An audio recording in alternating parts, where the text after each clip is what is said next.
दोस्तों नमस्कार। क्या आपने देखा है शादी के बाद भी कई गृहस्थियाँ खराब हो जाती हैं। कुंडली मिलान भी किया हुआ होता है। कुंडली मिलान पर पंडित से करवाते हैं, जो कि कुंडली मिलान में कई बार कहते हैं कि 20 गुण मिल गए, 25 मिल गए, 28 मिल गए, 30 मिल गए। इतने गुण मिलने के बावजूद भी परिवार में तलाक की सिचुएशन आ जाती है। पत्नी या पति के कहीं अन्यत्र शादी के बाद जो अवैध संबंध होते हैं वो चालू हो जाते हैं। ये सब जो घटनाएं होती हैं ये सिर्फ कुंडली में किसी विशेष परिस्थिति की वजह से होती हैं। मैं किसी की बुराई नहीं कर रहा कि कुंडली मिलान में कुछ कमी छोड़ देते हैं, ऐसा नहीं है। कुंडली मिलान एक बहुत जटिल प्रक्रिया है, उसको तरीके से करेंगे तो सब चीज़ जांच कर पाएंगे। लेकिन अगर आपने ऐसा किया कि बस पंडित जी को तो 100 रुपये देने हैं और कुंडली मिलान कर दीजिए, तो पंडित जी सिर्फ आपके वो 100 रुपये का काम ही करेंगे, ये मान लीजिए। हालांकि ये जीवन से संबंधित कार्य होता है, पूरा जीवन इसके ऊपर टिका हुआ होता है, पर लोग बाग ये सोचते हैं कि सिर्फ पंडित जी ने ये कह दिया कि हाँ भाई इनकी कुंडली मिल गई तो हो गया। कुंडली मिलान एक बहुत जटिल प्रक्रिया है, उसको प्रॉपरली अगर आपने नहीं देखा तो आपका जीवन खराब हो सकता है। तो मेरा मानना यह है कि कुंडली मिलान करते समय जल्दीबाजी ना करें। पहले तो आप बच्चे बच्ची को देखें, सबसे पहला काम तो ये है। उसके बाद उनकी कुंडली मिलवाएं। कुंडली मिलाने में जो विशेष चीज़ें हैं वो ज़रूर देखनी चाहिए, जिससे कि जीवन में कोई ऐसी समस्या ना आए कि उनकी अलगाव की स्थिति पैदा हो जाए। किसी भी रीज़न से, रीज़न कुछ भी हो, किसी भी रीज़न से, चाहे अनियंत्र संबंध समझ लीजिए, चाहे और कुछ रीज़न समझ लीजिए, जिसकी वजह से उनमें कोई तलाक की सिचुएशन ना आए। अगर आप यह प्रॉपरली देख लेते हैं तो वो कुंडली मिलान का बिल्कुल सटीक तरीका है। लेकिन ज़्यादातर केसेस में सिर्फ कुंडली मिलान में जातक की राशि देख ली जाती है, और थोड़ा कुंडली मिलान के आजकल बहुत सारे ऐप भी आ गए हैं, उन ऐप से मिला लिया जाता है कि साहब कुंडली मिल गई, और पंडित जी ने कह दिया कि हाँ कुंडली मिल गई, हो गया काम। तो शादी ब्याह एक ऐसा संबंध है जो जीवन भर चलता है, उसको प्रॉपरली तरीके से देखेंगे तो उम्मीद है कि आपका जीवन सुख में रहेगा, आप सुख शांति से जी पाएंगे और आप तरक्की कर पाएंगे। अगर आपने उसको बहुत जल्दीबाजी में देखा और प्रॉपरली नहीं देख पाया, कोई विशेष जो कमियां रहती हैं उनके बारे में तरीके से नहीं देखा, तो ये निश्चित मान के चलिए कि आपके जीवन में कभी ना कभी जो स्थिति उसमें कुंडली में लिखी हुई है तो जरूर फल देंगी। और जब ऐसी स्थिति फल देती हैं तो परिवार बिखर जाता है, परिवार के ऊपर बहुत बड़ा ये कहिए कि मानसिक दबाव आता है और परिवार पूरा बिखर जाता है। बच्चे बच्चियां जिनके ऑलरेडी होते हैं, और फिर जैसा कि आप आजकल देख रहे हैं कि करंट में जो सिचुएशंस दिखाई दे रही हैं, जैसे कि अगर आप सीमा हैदर की बात करें, उसके 4 बच्चे हैं, वो अपने परिवार को छोड़ के आ गई। यहाँ से अंजू है जो राजस्थान की है, वो छोड़ के पाकिस्तान चली गई। और एक एसडीएम का केस चल रहा है कि एसडीएम शादीशुदा है, शादीशुदा और 2 बच्चे होने के बावजूद वो अन्यत्र कहीं संबंध बना रही है। और ऐसे संबंध जो जग जाहिर और हो जाते हैं, जग जाहिर होने के बाद तो ये मान के चलिए कि उस व्यक्ति का पूरा परिवार दोनों तरफ से खराब हो जाता है।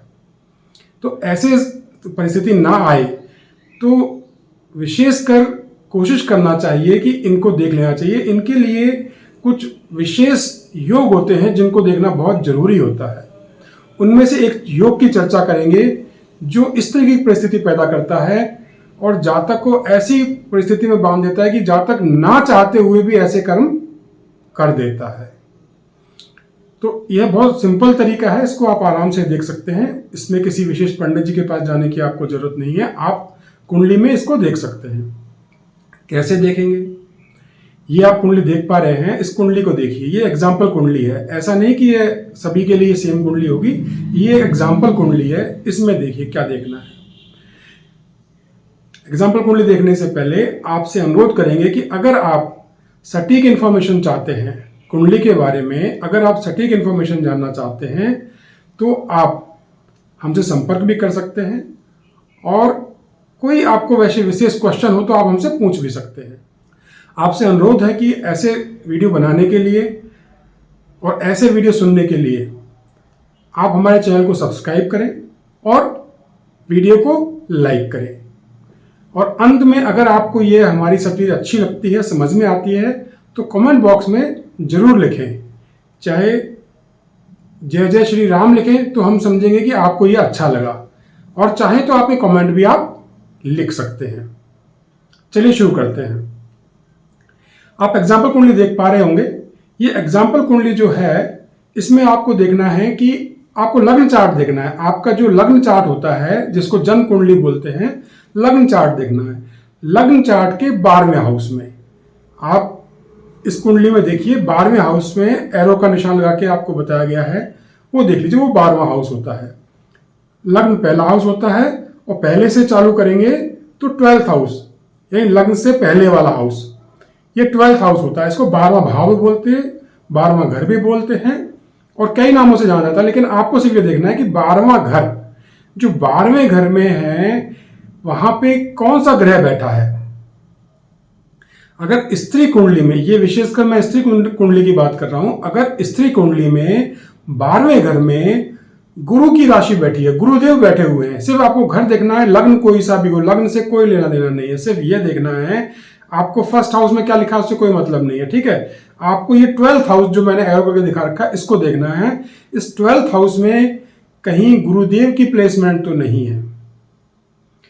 जो गुरु ग्रह हैं उनकी प्लेसमेंट तो 12th हाउस में नहीं है। अगर कुंडली में, अगर स्त्री जातक की कुंडली में गुरुदेव की प्लेसमेंट वहां पे 12th हाउस में होगी, तो ऐसे जातक का जरूर शादी के पश्चात अनैतिक संबंध होंगे, और वो अनैतिक संबंध जग जाहिर होंगे। जग जाहिर, जैसे मैंने आपको 2-3 केस गिनाए हैं। जग जाहिर यानी सबको मालूम चल जाएगा। यानी जब ऐसे केस जग जाहिर होते हैं तो वो पूरा परिवार बिखर जाता है, दोनों तरफ से बिखर जाता है। स्त्री की हालत तो खराब होती ही है, स्त्री के साथ में पुरुष परिवार की भी पूरी जो बेइज्जती कहते हैं, जबरदस्त बेइज्जती हो जाती है। वो अपने मुंह दिखाने लायक नहीं होता है। तो आपसे अनुरोध है कि जो कुंडली मिलान करते हैं, तो कुंडली मिलान चाहे पंडित जी ने कैसी भी कर दी हो, ठीक है, जैसा आपने दिखाया, जैसी आपकी इच्छा आपने करवाया, लेकिन फिर भी आप स्त्री जातक की कुंडली में ये जरूर देख लें कि 12वें घर में कहीं गुरुदेव तो नहीं बैठे हैं। अगर गुरुदेव बैठे हैं तो निश्चित ऐसी कंडीशन आपके जीवन में जरूर आएगी। इसके अलावा कुछ और छोटे मोटे योग भी होते हैं, उन पे भी चर्चा होनी चाहिए, उनको भी देखना चाहिए। ऐसे काफ़ी योग होते हैं, उनको देखना पड़ता है जिससे कि ऐसी कंडीशन ना हो। लेकिन ये एक विशेष योग है, इसको देखना बहुत ज़रूरी है। अगर ये आपने नहीं देखा तो आपकी ज़िंदगी में बड़ा तूफान आ जाएगा। उम्मीद है आपको हमारा ये वीडियो पसंद आया होगा, और अगर आपको पसंद आया तो कमेंट बॉक्स में जय जय श्री राम, जय श्री हनुमान जरूर लिखें। आपका दिन शुभ हो। बहुत बहुत धन्यवाद।